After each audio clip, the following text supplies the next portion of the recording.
We were just using systems that were grown up and developed as when I started 13 years ago. They weren't joined up. I knew that we were doing a lot of things twice, 3 or 4 times, and I knew there were other systems out there, but what encouraged me is that I know Ryan ran a business locally to me. I always deemed it was, it looked like a sharp operation. They'd been around for a very long time, and it was being, developed by him and a few others, and I thought, that's handy, someone who lives and breathes our pain, and if they can make it easier for them, why shouldn't I explore, maybe having a piece of that? So that's how it came about. We are down 1.5 people in the office. I was absolutely looking to replace them with a slightly different role, and I haven't needed to. We are as busy as we've ever been, and it still runs fine, and wondering whether actually we do need to take someone else on. It must be working, or otherwise we would have fallen over by now. The illusion was beforehand that, we of course we kept a record of the lead, and then, it was sold or not, and then we got a conversion rate. Great. The bit that I really hadn't focused on was, when's a lead not a lead? A lead, we're kind of calling it in our office, something that gets sat and something we've been able to give a cost to someone. Anything before that, it's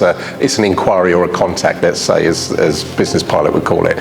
So if someone's gone through the time and trouble to contact us, but didn't turn into a lead, how many of those are we missing? And actually it was an awful lot, So even though our conversion rates are very good, from a sat lead to sale, hold on a minute, from a contact to lead, pretty poor. We're addressing that. That alone will make a huge difference to us if we can get that right. Since taking on Business Pilot, I can see all of that, transparently, where before it wasn't quite so much. I was relying on the sales guys to make sure they put the information into a spreadsheet. It was antiquated and didn't really work particularly well, but now it's all in one place from start to finish, and it just helps to extrapolate all the information clearly. We've got all those good disciplines in place now when it's busy, when we probably don't need it quite so much, but the day when we do need it, we're not reacting, we've got it back. I've got more time on my hands than I've ever had, at a time when the business is as busy as it's ever had with less people there. What was an eye-opener last year, when we had a bit of time, I had someone in the office who used to run the installations at the time,